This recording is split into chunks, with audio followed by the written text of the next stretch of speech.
Hello students, आज हम इसमें फिजिक्स क्लास 12 फिजिक्स के लिए chapter first electric charge and fields का स्टडी करेंगे। स्टार्ट करते हैं। पहला पॉइंट है इलेक्ट्रोस्टैटिक। इलेक्ट्रोस्टैटिक्स होता क्या है, उसका मतलब क्या होता है, मींस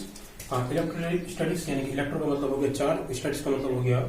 एट रेस्ट, यानी कि फिजिक्स की वो branch of physics in which we study charge, हम जिसमें चार्ज का यानी कि आवेश का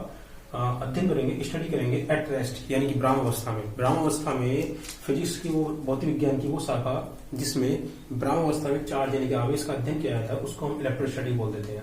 नेक्स्ट है इलेक्ट्रिक चार्ज, विद्युत आवेश जिसको बोला जाता है। कि क्या होता है, इट एसोसिएटेड विद मैटर के साथ एसोसिएट होता है, ड्यू टू विच जिसकी वजह से इट प्रोड्यूसेज एंड एक्सपीरियंसेज, ये प्रोड्यूस करता है और एक्सपीरियंस करता है इलेक्ट्रिकल और मैकेनिकल इफेक्ट्स को।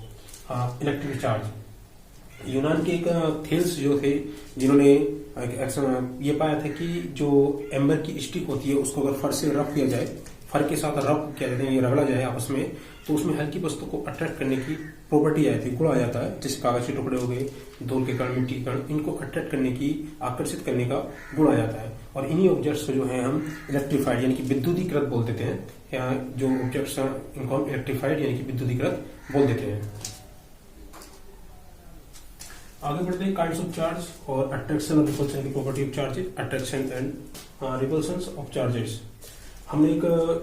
रबड़ की स्टिक को लिया जो चार्ज है पहले से, यानी कि उसको फर पे रब किया, रगड़ा, तो उसको चार्ज हो जाती है और उसको हमने यहाँ पे हैंग कर दिया, लटका दिया। सेम टाइप की हमने दूसरी रबड़ की स्टिक ली जो पहले से ऑलरेडी चार्ज थी, इसको पहले ही चार्ज किया हुआ था, और जैसे ही हम उसको इसके पास लेके आएंगे, सेम रबड़ को पास लेके आएंगे पहली वाली स्टिक के पास, तो दोनों ही दूसरे को रिपल्शन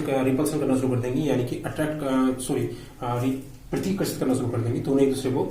दूसरे से अलग दूर होना शुरू हो जाएंगी। और इसकी जगह पे यानी कि पहले जो हमारे पास स्टिक थी वो रबड़ की थी, हमने उसको रब किया फर के साथ, और जब वो चार्ज होगी तो उसको हमने हैंग कर दिया, और हैंग मतलब लटका दिया। फिर सेम टाइप की दूसरी स्टिक यानी कि रबड़ की स्टिक को लेकर जो ऑलरेडी चार्ज थी, और उसको इसके पास जैसे ही लेके आएंगे तो एक दूसरे को रिपल्सन करेंगी, यानी कि दोनों एक दूसरे को प्रतिकर्षित करेंगी। उसके बाद हम रबड़ की स्टिक को हटा देते हैं और इसकी जगह फर की स्टिक को हम यहाँ पे लेके आते हैं, तो दोनों ही एक दूसरे को अट्रैक्ट करने का शुरू कर देती हैं। इसी तरीके से सेम रबड़ की यानी कि ग्लास की रोड है, उसको हमने लिया और उसको फर के साथ रब किया, फर के साथ नहीं, ग्लास की रोड को सिल्क के साथ रब किया, और वो चार्ज हो जाएगी। और चार्ज होने के बाद जैसे हम उसको लेके आएंगे रबड़ की स्टिक के पास, तो ये दोनों भी एक दूसरे को अट्रैक्ट करना शुरू कर देंगी। यहाँ पे हमने देखा कि जो रबड़ की स्टिक है उसको चार्ज करने के बाद हमने यहाँ पे लटकाया था, और सेम टाइप की रबड़ की दूसरी सड़क जो पहले से ऑलरेडी चार्ज थी, हम उसके दोनों को एक दूसरे के पास लेके आते हैं, तो दोनों एक दूसरे को रिपल्सन करना शुरू कर देती है। और रबड़ की स्टिक को हम हटा के इसकी जगह फर की स्टिक को हम लेके आते हैं, तो दोनों एक दूसरे को अट्रैक्ट करना शुरू कर देती हैं। सेम यहाँ पे रबड़ की स्टिक के पास हम ग्लास की रोड को सिल्क के साथ हमने रब किया,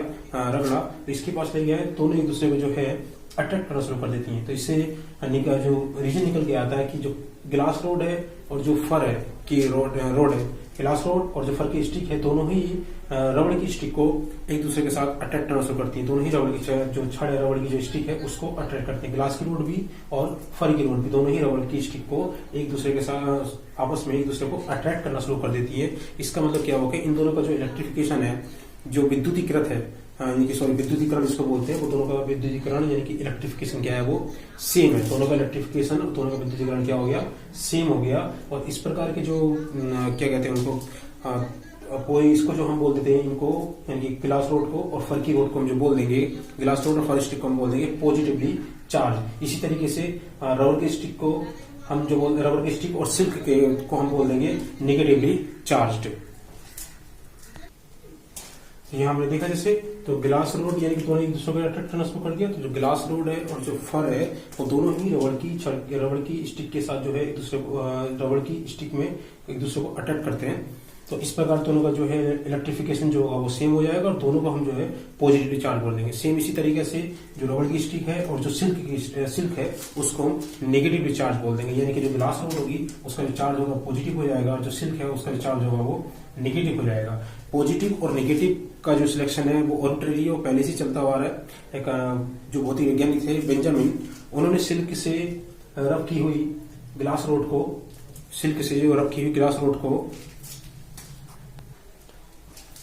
भौतिक वैज्ञानिक जो बेंजामिन, उन्होंने जो सिल्क था जो ग्लास रोड के साथ रब किया गया था, तो ग्लास रोड को पॉजिटिव चार्ज उन्होंने कहा था, और जो फर के साथ रब की हुई रबड़ की स्टिक को उन्होंने नेगेटिव चार्ज कहा था। और ये पॉजिटिव और नेगेटिव का जो टॉपिक है ये तभी से चला आ रहा है कि पॉजिटिव चार्ज और नेगेटिव चार्ज, और इसी से हम कहते हैं कि जो काइंड्स ऑफ चार्ज यानी कि चार्ज कितने प्रकार का होता है, तो चार्ज जो होता है 2 टाइप्स का हो जाता है, 2 टाइप्स ऑफ चार्ज, एक होता है पॉजिटिव और एक हो जाता है नेगेटिव, पॉजिटिव चार्ज और नेगेटिव चार्ज। और जिन पर कोई चार्ज नहीं होता उनको हम न्यूट्रल यानी कि उदासीन बोल देते हैं। दूसरी कंडीशन होती है जो सेम चार्ज होते हैं, सेम चार्ज वो जो होते हैं एक दूसरे को रिपेल करते हैं, एक दूसरे को रिपेल करते हैं। जो सेम चार्ज होते हैं वो दूसरे को रिपेल करते हैं, प्रतिकर्षित करते हैं, और जो अपोजिट चार्ज होते हैं यानी कि प्लस है दूसरा माइनस है, तो वो एक दूसरे को अट्रैक्ट करते हैं यानी आकर्षित करते हैं। Same charge same kind of charge है, यानी कि अगर दोनों प्लस प्लस के हैं या दोनों माइनस माइनस है तो दोनों एक दूसरे को रिपेल करेंगे, और दोनों ही अलग अपोजिट साइन के हैं, यानी कि एक प्लस में है, एक पॉजिटिव चार्ज है और दूसरा नेगेटिव चार्ज है, तो दोनों एक दूसरे को अट्रैक्ट करेंगे। सेम चार्ज रिपेल करेंगे और जो अपोजिट चार्ज होंगे यानी कि प्लस या माइनस जो होंगे वो एक दूसरे को अट्रैक्ट करेंगे। आगे electronic theory of electric charge, वैद्युत आवेश का इलेक्ट्रॉनिक सिद्धांत, वैद्युत आवेश का इलेक्ट्रॉनिक सिद्धांत, electric theory of electric charge. जो मैटर होता है हम जानते हैं वो एटम्स का बना होता है, यानी कोई पदार्थ जो होता है परमाणु का बना होता है, atoms are formed by atoms, atoms के द्वारा बना होता है। और एटम्स जो होते हैं वो इलेक्ट्रिकली न्यूट्रल होते हैं, इलेक्ट्रिकली न्यूट्रल होते हैं, यानी कि विद्युत उदासीन होते हैं, तो हिंदी में बोलते हैं विद्युत उदासीन। जो एटम्स होते हैं वो विद्युत उदासीन होते हैं, बिकॉज क्योंकि उसमें जो नंबर प्रोटॉन होते हैं, नंबर इलेक्ट्रॉन होते हैं, उनकी से जो नंबर्स होते हैं वो आपस में बराबर होते हैं। प्रोटॉन यानी कि पॉजिटिव चार्ज जो पार्टिकल्स उसके अंदर है, न्यूक्लियस में यानी कि नाभिक में जो पॉजिटिवली यानी कि धनात्मक आवेशित जो पार्टिकल्स होते हैं उनको हम प्रोटॉन बोलते हैं, और जो निगेटिवली चार्ज यानी कि ऋणात्मक आवेशित पार्टिकल्स होते हैं उनको हम इलेक्ट्रॉन बोलते हैं। तो जो दोनों के जो नंबर्स होते हैं वो बराबर होता है, लेकिन चार्ज जो होता है दोनों का तो सेम होता है, इलेक्ट्रॉन का भी और प्रोटॉन का दोनों का चार्ज सेम होता है। लेकिन नेचर में यानी कि नेचर के हिसाब से जो चार्ज होता है इलेक्ट्रॉन का वो अपोजिट होता है इन नेचर, नेचर में अपोजिट होता है, यानी कि जो प्रोटॉन का चार्ज है वो पॉजिटिव होता है, जो इलेक्ट्रॉन का चार्ज है वो नेगेटिव होता है। नंबर दोनों के सेम रहेंगे, प्रोटॉन के भी और इलेक्ट्रॉन के भी न्यूक्लियस में, और जो चार्ज होगा वो भी दोनों का सेम रहेगा, लेकिन प्रोटॉन का जो चार्ज होगा वो पॉजिटिवली चार्ज होगा और जो इलेक्ट्रॉन का चार्ज होगा वो नेगेटिव होगा। इसी वजह से इस नंबर ऑफ प्रोटॉन और नंबर ऑफ इलेक्ट्रॉन की वजह से दोनों का नंबर सेम होने की वजह से जो एटम्स होता है वो इलेक्ट्रिकल न्यूट्रल हो जाता है।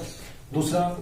इसी में पढ़ते हैं कि जो अगर दो ऑब्जेक्ट को हम आपस में रब करते हैं, दो वस्तुओं को आपस में रगड़ते हैं एक दूसरे के साथ, तो जो आउटर मोस्ट यानी कि बाह्यतम कक्ष में जो इलेक्ट्रॉन होते हैं वो ट्रांसफर होना शुरू हो जाते हैं, एक ऑब्जेक्ट से दूसरे ऑब्जेक्ट में, एक वस्तु से दूसरी वस्तु में ट्रांसफर होना शुरू हो जाते हैं। और ये ट्रांसफर होने के बाद जो यानी कि जो इलेक्ट्रॉन गेन करने वाली जो इलेक्ट्रॉन यानी कि लेती है उस ऑब्जेक्ट को हम नेगेटिवली चार्ज बोल देते हैं, जो इलेक्ट्रॉन लेती है उसको हम नेगेटिव चार्ज बोल देते हैं, और जो इलेक्ट्रॉन लूज करती है यानी कि इलेक्ट्रॉन देती है उसको हम पॉजिटिव चार्ज बोलते हैं। इसी को हम electronic theory of electric charge बोलते हैं, यानी electric theory of electric charge. Simple एक बार रिवाइज कर लेते हैं कि जो मैटर्स होते हैं वो एटम्स के बने हुए होते हैं, और एटम्स जो होता है वो इलेक्ट्रिकल न्यूट्रल होता है, बिकॉज जो उसके अंदर जो है पॉजिटिवली चार्ज पार्टिकल्स यानी कि प्रोटॉन और negatively charge particles that is electron, उनका जो नंबर्स होते हैं वो आपस में बराबर होते हैं। और प्रोटॉन और इलेक्ट्रॉन का चार्ज सेम होता है, लेकिन जो इलेक्ट्रॉन का चार्ज है वो नेगेटिव होता है, अपोजिट होता है इन नेचर में। और दूसरा जो वस्तु को हम आपस में जब रब करेंगे रगड़ेंगे एक दूसरे के साथ, जो आउटर मोस्ट सेल में जो इलेक्ट्रॉन होते हैं वो एक दूसरे से में ट्रांसफर होना शुरू हो जाते हैं, और जो ऑब्जेक्ट यानी कि जो वस्तु इलेक्ट्रॉन ट्रांसफर करती है इलेक्ट्रॉन देती है वो नेगेटिवली चार्ज हो जाती है, और जो इलेक्ट्रॉन को गेन करते हैं जो इलेक्ट्रॉन को गेन करती है वो नेगेटिवली चार्ज हो जाती है, और जो इलेक्ट्रॉन को लूज करती है वो पॉजिटिवली चार्ज हो जाती है। ये आज के लिए इतना ही है, इससे आगे का कंसेप्ट हम नेक्स्ट क्लास में पढ़ेंगे। Thank you.